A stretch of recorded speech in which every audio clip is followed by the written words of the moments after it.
Kisah cinta keturunan Sunan Kalijaga, Sunan Muria dan Dewi Roroyono. Pernikahan Sunan Kalijaga dengan seorang wanita yang alim dan juga ayu bernama Dewi Saro. Pada akhirnya hari yang dinanti-nanti tiba juga. Dewi Saro mengandung seorang anak yang dikabarkan akan menjadi seorang alim ulama yang besar dan sama seperti ayahnya.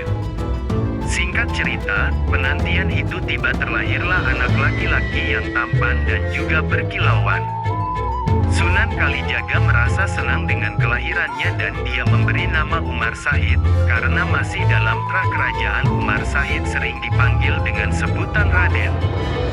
Raden Umar kecil itu setiap hari dia selalu dibimbing oleh ibunya terutama mengenai ilmu agama, namun kegemarannya dia lebih suka jika berjalan-jalan dengan Sunan Kalijaga menyusuri pedesaan dan menyapa masyarakat. Warga sekitar merasa senang dan merasa kagum dengan Umar Said, meskipun masih kecil tapi ketampanannya benar-benar luar biasa, memang keturunan dari kerajaan selalu tampan.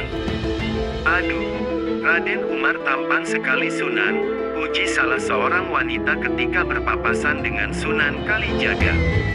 Alhamdulillah, puji syukur kepada Allah Subhanahu wa Ta'ala atas segala macam ciptaannya, jawab Sunan Kalijaga dengan senyum tipisnya.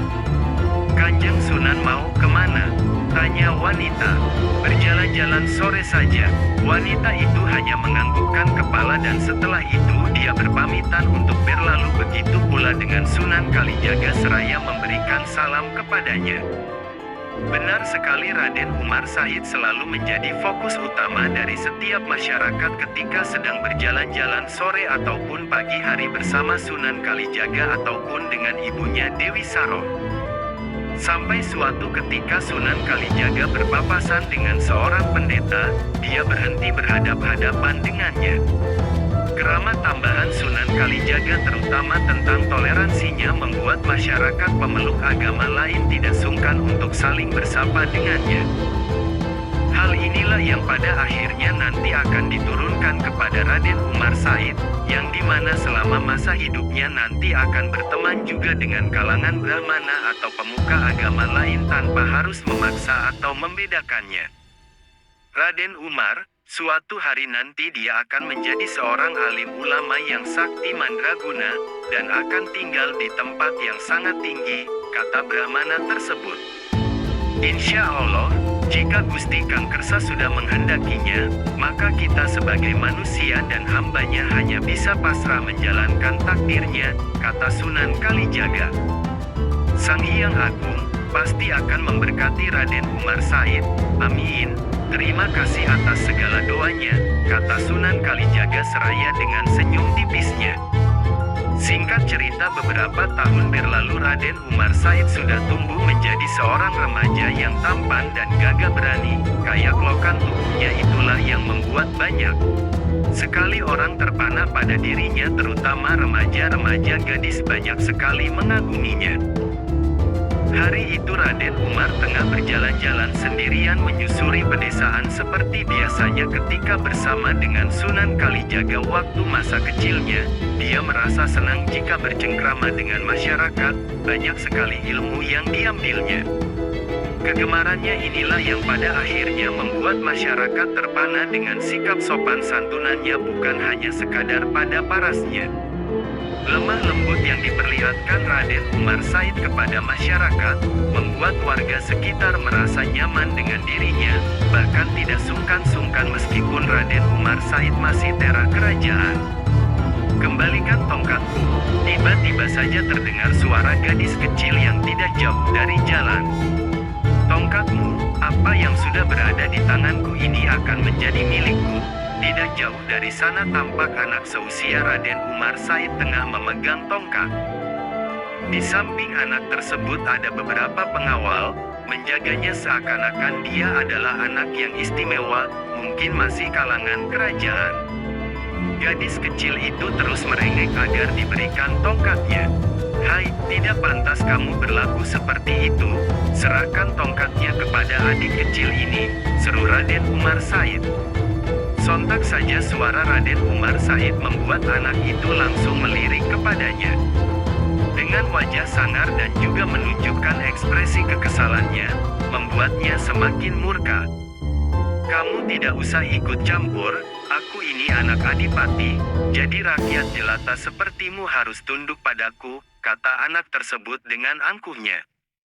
"Jadi seorang anak adipati, hanya berani melawan gadis kecil," kata Raden Umar. Semakin marah dan nafsulah dia tidak tahan dengan kata-kata tersebut, dirinya seperti merasa dihinakan, direndahkan, bahkan dijatuhkan. Dia langsung melempar tongkat ke arah gadis tersebut dan lalu mendekati Raden Umar Syahid dengan tatapan mata yang kesal. "Apa maumu? Berani sekali melawanku? Jika kamu merasa anak adipati, mari kita balap lari batu besar yang berada di sebelah sana kembali ke sini lagi," ajak Raden Umar Said menantangnya, berusaha memberikan peringatan kepada anak adipati yang sombong itu. Baiklah, siapa takut?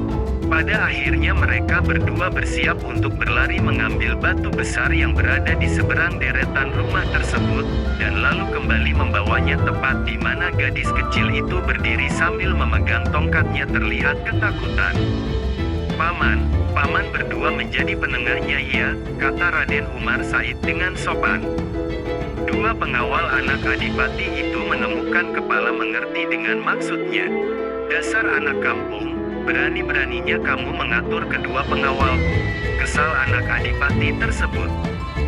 "Tidak usah banyak bicara, mari kita lakukan." Tanpa basa-basi lagi mereka langsung berlari mengambil sebongkahan batu yang cukup besar juga untuk ukuran remaja seperti mereka. Raden Umar Said bisa lari di paling depan dari anak adipati. Tidak heran karena Raden Umar Said selalu berlatih ilmu kanuragan sehingga fisika lebih kuat dibandingkan remaja seusianya. Namun ketika ingin mengambil batu tersebut secara tiba-tiba, Raden Umar melihat nenek-nenek yang buta hampir terperosok. Dengan rendah hati ia membantu nenek-nenek tersebut mengarahkan pada jalan yang benar. Hal menjadi untuk anak adipati membawa batu yang lebih kecil dibandingkan milik Raden Umar Said lari ke arah dua pengawalnya. Namun entah kekuatan apa, setelah menolong neneknya tersebut Raden Umar Said berlari bagaikan kilat batu yang besar, sekejap mata langsung tepat berada di hadapan dua pengawal itu. Dia tampak tersenyum tanpa ada rasa lelah sedikit pun, berbeda dengan anak adipati yang tampak taplong melihatnya. Begitu pula dengan gadis kecil tersebut kaget dan juga merasa kagum. "Tidak perlu kau sombongkan ilmumu itu, Cuk. Jika benar-benar kuat datanglah ke pesantren Ngerang, tunjukkan kekuatanmu di sana." Suara wanita tiba-tiba membuat dada Raden Umar Said bergemetar. Bersambung.